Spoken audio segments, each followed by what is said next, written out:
Conclusión, Neil, sobre el tema de que el hablar en lenguas, el que los apóstoles hicieron en Pentecostés, tenía una particularidad, y es que fueron entendidos por todas las personas. El don de lenguas hoy en día en las distintas denominaciones tiene otra característica, y es que es incomprensible. Ahí estamos encontrando la primera Entonces, ahí hay una inconsistencia porque pues simplemente son sílabas sin un orden lógico, donde pues la persona está en un estado que es de euforia, y bueno, los creyentes cuando lo ven dicen, bueno, el Espíritu Santo se ha manifestado aquí, y bueno, ahí es donde el fanatismo cobra vida y no se comprende realmente lo que sucedió en Pentecostés.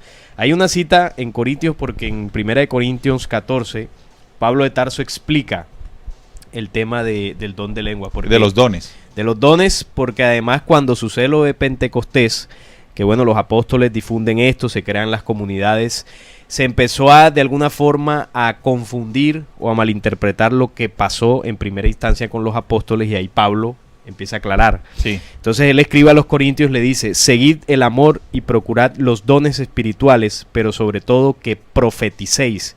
Porque el que habla en lenguas no habla a los hombres, sino a Dios, pues nadie le entiende, aunque por el Espíritu habla misterios. Pero el que profetiza habla a los hombres para edificación y exhortación y consolación.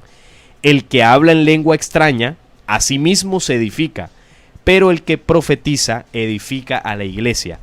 Así que quisiera que todos vosotros hablaseis en lenguas, pero más que profeticéis, porque mayor es el que profetiza que el que habla en lenguas, a no ser que las interprete para que la iglesia reciba edificación.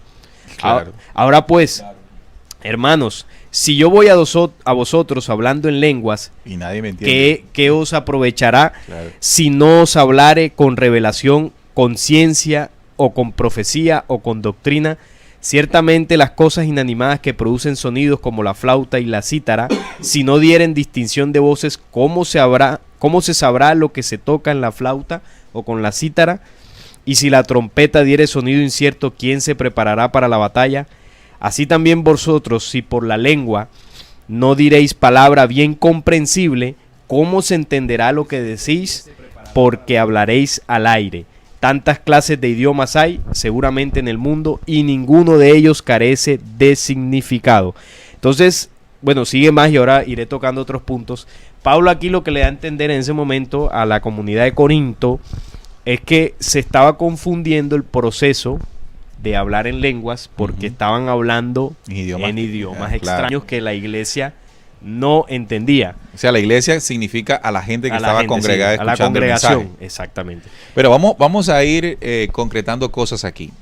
Partiendo de Pentecostés, esto narrado en Hechos de los Apóstoles, lo que narra claramente es que estas supuestas lenguas que allí se mencionan está refiriéndose claramente a idiomas. Sí. ¿Sí? A idiomas. Y el don que tuvieron los apóstoles en ese momento fue darse a entender en todas esas lenguas o idiomas. ¿Ok? Entonces, una comprensión de la información que estaban ellos impartiendo. Lo segundo, con lo que está haciendo Pablo aquí, es que nos dice de qué sirve. Bueno, primero, que hay un don de lenguas y hay un don de profetizar. Y entre los dos es más poderoso para la edificación el de la profecía, el de profetizar. ¿Y qué lo hace más poderoso? Que es entendible para quien está escuchando, mientras que hablar en lenguas es algo pues que solamente, y él es como bastante, yo siento que es como bastante diplomático, porque está diciendo edifica el que lo está mencionando, pero no edifica al que está escuchando. Entonces no hay una comunicación. Para que haya un proceso de aprendizaje, y Jesús lo enseñó, él habló en parábolas, y las parábolas fueron entendidas en el idioma en que está expresando. Es decir, él hablaba, le escuchaban y entendían. Ahora, que interpretaran justamente lo que Jesús intentó decir, ya ese es otro punto. Claro, ya la interpretación ya es otro punto, ¿verdad? Exacto. Entonces, ya aquí comenzamos a tener cosas muy interesantes. Ahora, quiero hacer otra cuestión. Los cristianos dicen que eso que ellos le llaman lenguas, ejemplos, Rakamayahaya, Baba, Robuslazabusaka. No riamos porque... Bueno, dicen ellos que esas son... Definitivamente no sabes hablar en lenguas. No tengo ese don y tengo que ser claro. Sí. Dicen ellos que esas son lenguas angelicales. Son lenguas angelicales. El idioma de los ángeles. Entonces, con eso le dicen a la congregación, es que usted no va a entender. Pero le están hablando en un idioma angelical. Entonces, el creyente dice, wow, estamos en otro nivel Dios, ¿no?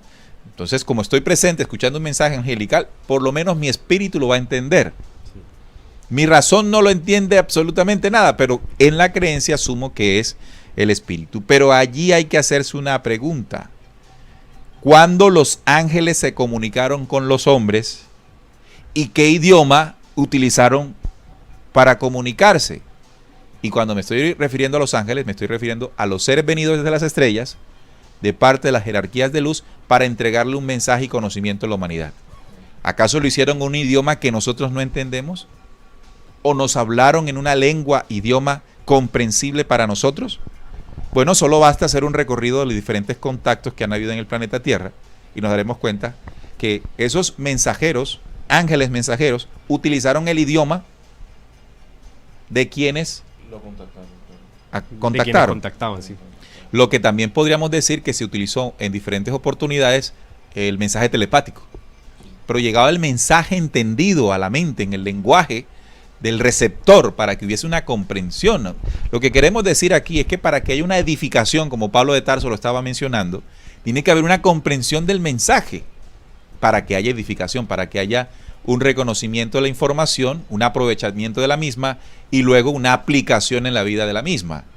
Entonces la pregunta es, cuando los ángeles se comunicaban con los hombres, ellos lo hacían hablando esas Ahora hay que ver palabras todas extrañas. Hay que ver también a qué ángeles podemos estar refiriéndonos.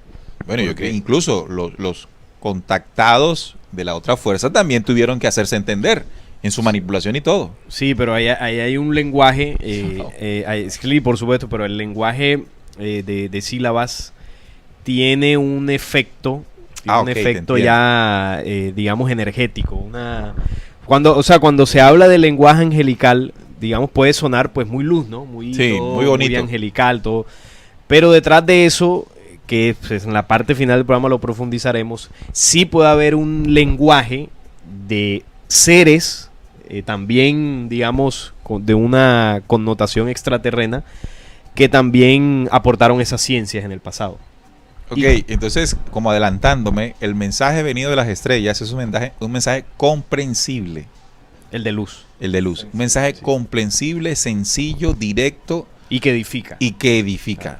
Ese es el de luz. Y hay otro tipo de mensaje que puede estar utilizando algún tipo de letras, de palabras inconexas, todas extrañas, que pueden estar produciendo un efecto en la mente y la conciencia de los seres humanos para resultar en un proceso de manipulación, ¿sí? Sí, me parece importante recalcar este versículo que dice, por lo cual el que hable en lengua extraña pida oración para poder entenderla. Porque si yo oro en lengua desconocida, mi espíritu ora, pero mi entendimiento queda sin fruto. Siempre queriendo, pues, Pablo resaltar que aquí lo importante no es hablar en lengua, sino precisamente edificar nosotros y edificar también a las personas que nos escuchan. Esa es como el sello del verdadero mensaje de luz, la edificación a nivel tanto mental como espiritual que puedan obtener los hombres. Muy bien, entonces, ¿nos salimos del aire?